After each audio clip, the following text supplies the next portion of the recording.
Siberia, the word alone sounds cold. 5 million square miles. Larger than Canada. Larger than the United States. One landmass stretching from the Ural Mountains to the Pacific Ocean. Most of the world will never see it. Most maps show it as an empty space, a white blank between Europe and the edge of Asia.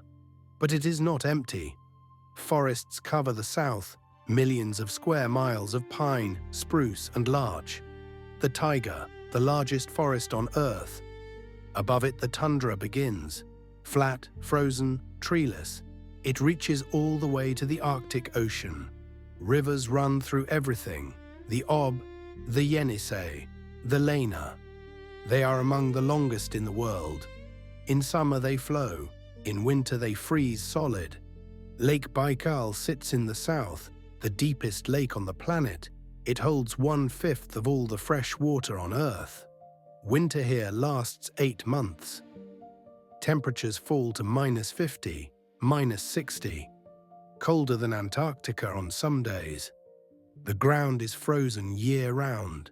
It has been frozen for thousands of years. Summer is short. The snow melts, the rivers flood, insects swarm, animals breed. Everything happens fast because it has to. Then the cold returns. Siberia does not forgive, it does not comfort. It simply exists. And yet life is everywhere. Bears, wolves, tigers, eagles, reindeer, seals that live in fresh water, fish that exist nowhere else. They have adapted, they have survived. Some have been here since the ice ages. This is Siberia, old, vast, silent.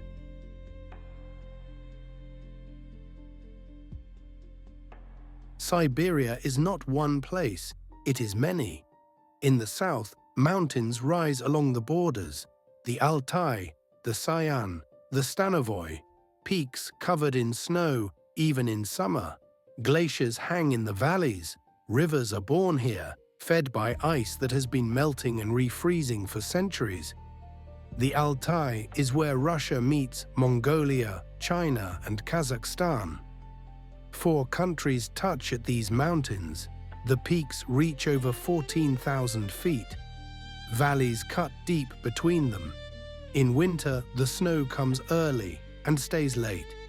In summer, wildflowers cover the alpine meadows. The Sayan Mountains stretch east from the Altai. Dense forests climb their slopes. Waterfalls drop into cold rivers. Few roads cross this land. Few people live here. Below the mountains, the taiga begins. It stretches north for thousands of miles, an ocean of trees.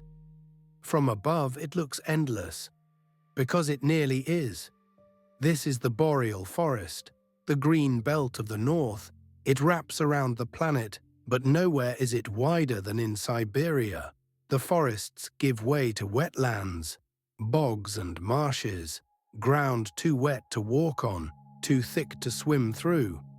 The Vasyugan swamp in western Siberia is one of the largest in the world. It covers an area the size of Switzerland. In summer, it fills with birds. In winter, it disappears under ice and snow. Further north, the trees shrink. They thin out. Then they stop altogether. This is the tundra. Flat land reaching to the horizon. No trees, just moss, lichen, and low shrubs. Rocks scattered across the plain. The soil beneath is permafrost, frozen earth that never thaws. In some places, it goes down 1,000 feet.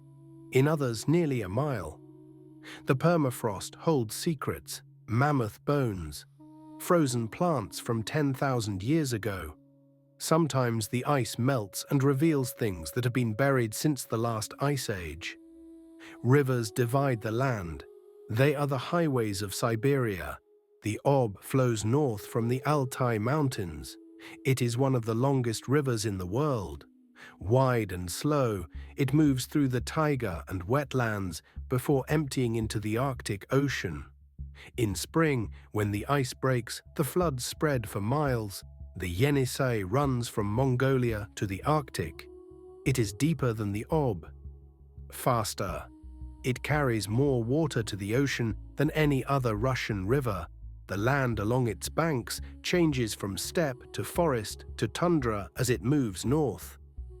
The Lena begins near Lake Baikal and flows northeast. It ends in a vast delta, a maze of channels and islands where the river meets the Laptov Sea. In winter, the delta freezes. In summer, it teems with birds and fish. These three rivers drain an area larger than Europe. And then there is Baikal, 25 million years old, a mile deep. It sits in a rift valley, a crack in the Earth's crust that is still widening. Earthquakes happen here. The land is alive. The water is cold. Even in summer, it stays just a few degrees above freezing. But it is clear, so clear you can see 40 meters down.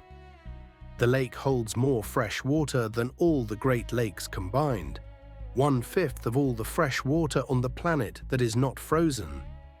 Baikal has its own world. Species that evolved here and exist nowhere else. Fish, sponges, crustaceans. A freshwater seal that scientists still argue about. How did it get here, so far from any ocean? The lake freezes in winter. Ice thick enough to drive on. In spring, the ice cracks and shifts. The sound carries across the water, then it melts, and the cycle begins again. Siberia has coastline too. The Arctic Ocean borders the north, thousands of miles of shore, most of it empty. Ice covers the sea for most of the year. In summer, parts of it open, briefly.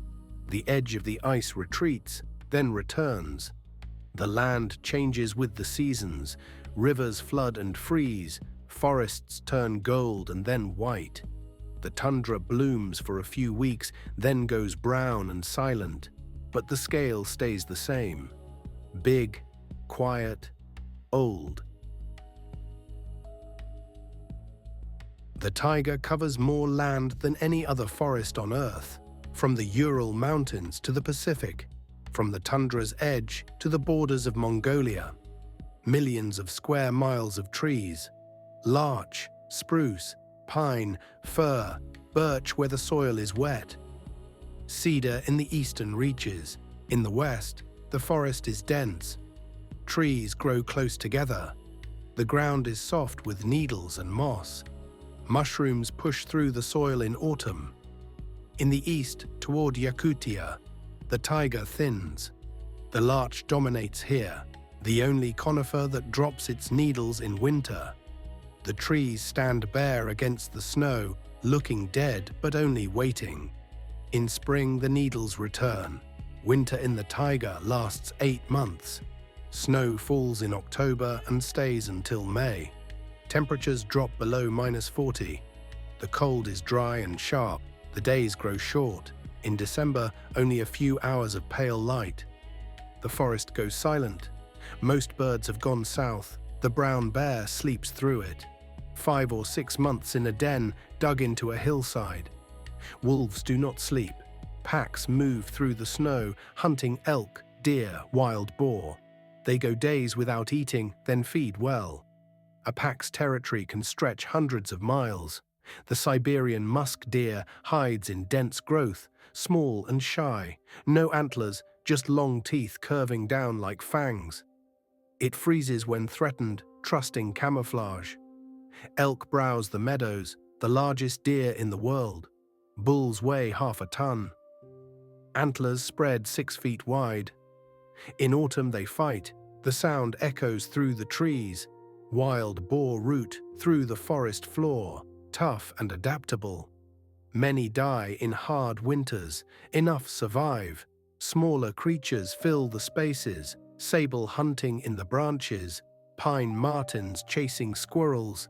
Wolverines wandering alone, strong enough to drive wolves off a kill. The lynx waits in silence, then pounces, large paws like snowshoes, tufted ears listening. Owls watch from above. The Ural owl, the great grey owl. They hunt by sound, finding voles beneath the snow. Then spring arrives, snow melts, rivers flood. Bears emerge hungry. Birds return by the thousands. The forest fills with sound again. Summer is short. 3 months, maybe 4. Everything grows fast.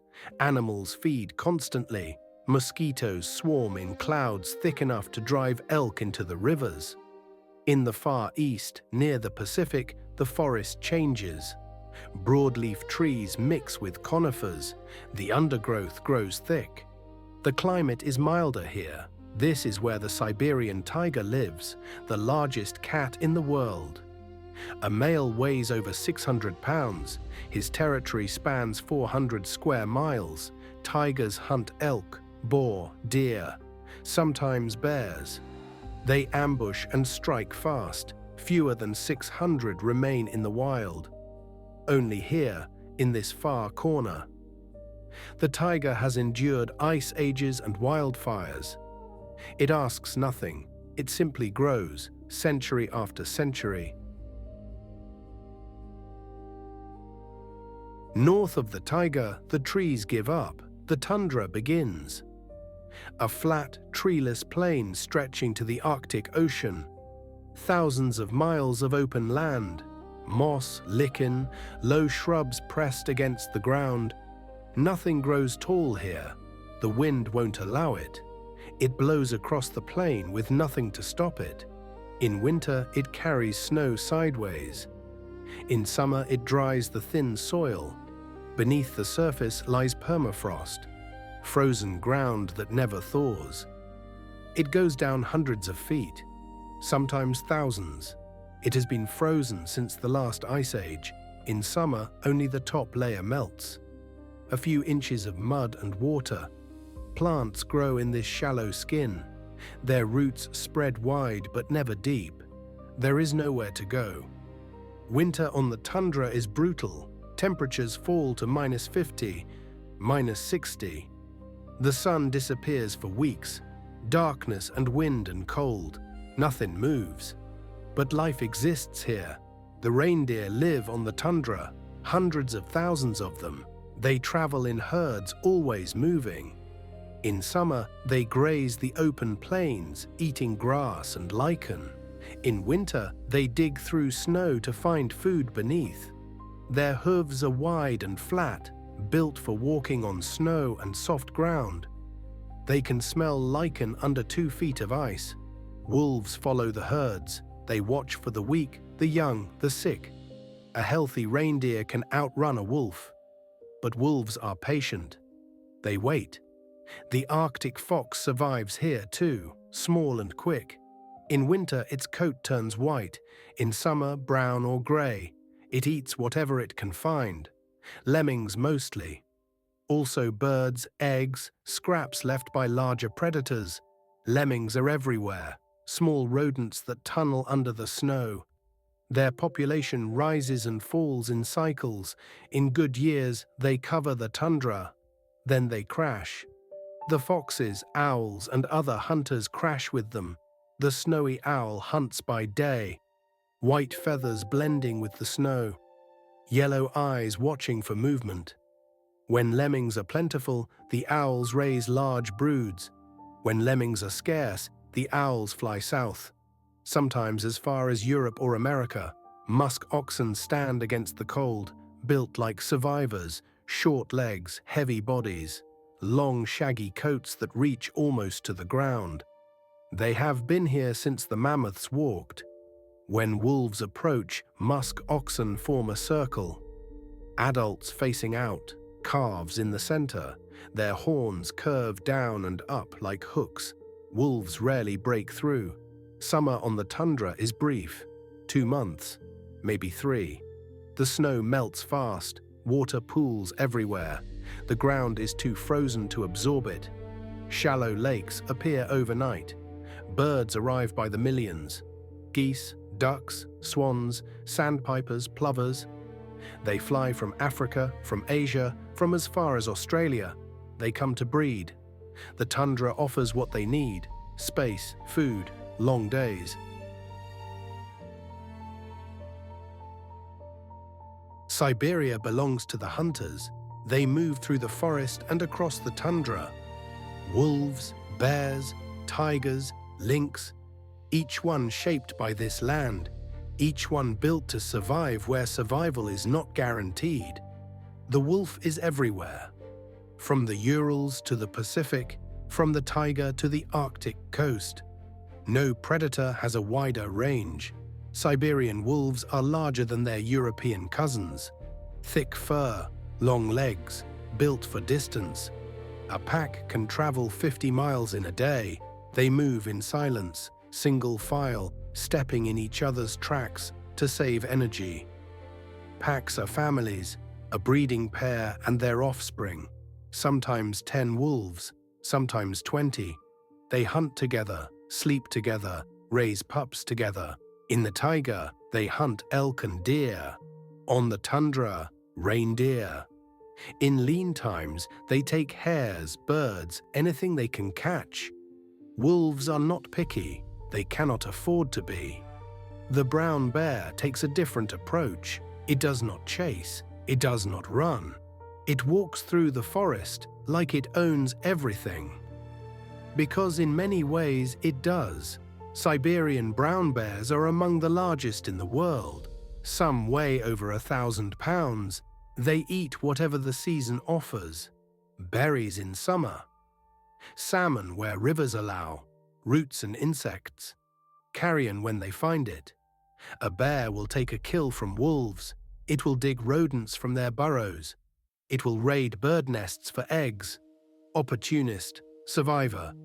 In autumn, bears eat constantly, building fat for the long sleep. Then they disappear into dens and do not emerge until spring. The lynx hunts differently. Patience and precision. It waits in ambush, hidden in snow or undergrowth. When prey comes close enough, it strikes. Hares are the main target. The lynx depends on them. When hare populations fall, lynx numbers follow. Their fates are tied together. The lynx is solitary. Males and females meet only to breed. Each cat keeps its own territory. They mark boundaries and avoid each other. But the most powerful predator lives only in the east. The Siberian tiger, Amur tiger, the largest cat on Earth. Males grow over 10 feet long, 600 pounds or more. They need vast territories. Hundreds of square miles of forest for a single animal. Tigers hunt alone. Elk, wild boar, deer, sometimes bears. They stalk through the snow, orange and black stripes breaking their outline in the winter forest. A tiger attacks from behind. One leap, one bite to the neck or spine. The kill is fast. They eat where they kill, sometimes staying with a carcass for days. Then they move on, always moving, always hunting. The Siberian tiger nearly vanished. By the 1940s, fewer than 40 remained. Protection brought them back. Now perhaps 600 live in the wild, still endangered, still fragile. Other hunters fill smaller roles. The wolverine, fierce and tireless. The sable, quick in the treetops. The golden eagle, circling above the mountains. Each predator keeps the balance. They take the weak and the sick. They keep herds moving. They shape the land without changing it. Siberia made them. They belong to it.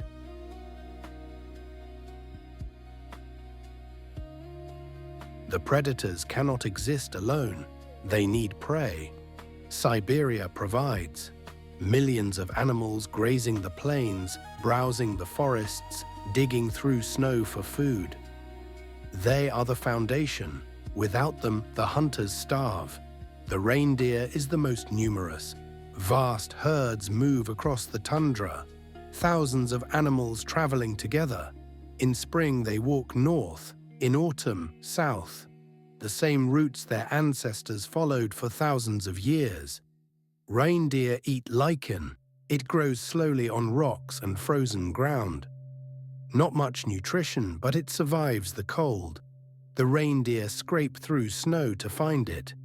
Their broad hooves work like shovels. Calves are born in spring, during migration. They stand within minutes. They have to. The herd does not wait. Wolves are always nearby. The elk lives in the forest, solitary or in small groups. It browses on willow, birch, aspen. In summer it wades into lakes and rivers, eating water plants. Cooling off from the heat and the insects. Elk are powerful. A kick can kill a wolf. Antlers can gore a bear, but they prefer to run. Long legs carry them through deep snow where predators struggle. The musk ox stays on the tundra year-round. It does not migrate, it endures. Thick wool hangs almost to the ground. Underneath, a dense layer of fine hair called kiviut. Warmer than sheep's wool, the musk ox can survive temperatures that would kill most animals. They gather in small herds. When threatened, they form a defensive wall, horns facing out, calves protected in the center. This strategy works against wolves. It did not work against human hunters. Musk oxen nearly disappeared. Now they are protected. The wild boar roots through the taiga. It eats everything: acorns, roots, mushrooms, insects. Small animals if it can catch them, carrion when available. Boar are tough, thick skin, dense bristles, tusks that can wound a tiger. They survive hard winters by digging, by moving, by refusing to die. The Siberian roe deer is smaller, delicate. It hides in thickets and forest edges, quick and alert. At the first sign of danger, it vanishes. Squirrels store pine cones for winter. Some they forget. Those forgotten cones become trees. The squirrels plant the forest without knowing it. Every herbivore plays a role. The reindeer keep the tundra grazed. The elk shape the forest edge. The boar turn the soil. The small mammals feed the predators and spread seeds. They do not control Siberia, but they keep it alive. Siberia remains. It was here before humans walked the earth, before the first cities rose, before history began to be written. The mountains stood, the rivers flowed, the forests grew and fell and grew again. Ice ages came and went, glaciers covered the land, then retreated. Mammoths walked these plains, saber-toothed cats hunted in these forests. They are gone now, their bones rest in the permafrost, but the land continues. The taiga still stretches from the Urals to the Pacific. The tundra still reaches to the Arctic shore. The rivers still carry snowmelt to the sea. Baikal still holds its ancient water, clear and cold. Wolves still follow the reindeer. Bears still sleep through the long winter. Tigers still walk the eastern forests, few in number, but still present. Still wild. Seasons turn as they always have. The summer sun that never sets. The winter darkness that seems endless. The brief explosion of life in between. Birds still arrive each spring. Millions of wings crossing thousands of miles. They nest, raise their young, and leave before the snow returns. The same patterns, the same routes, generation after generation. This is a land that does not need us. It does not notice us. It simply exists. There are threats. The climate is warming. Permafrost is melting. Fires burn longer and hotter in dry summers. Development pushes into wild places. But Siberia is vast. Most of it remains untouched, empty on the maps, unknown to most of the world. Perhaps that is its protection, its size, its cold, its difficulty. Few people want to live here. Fewer still can, and so the wilderness holds on.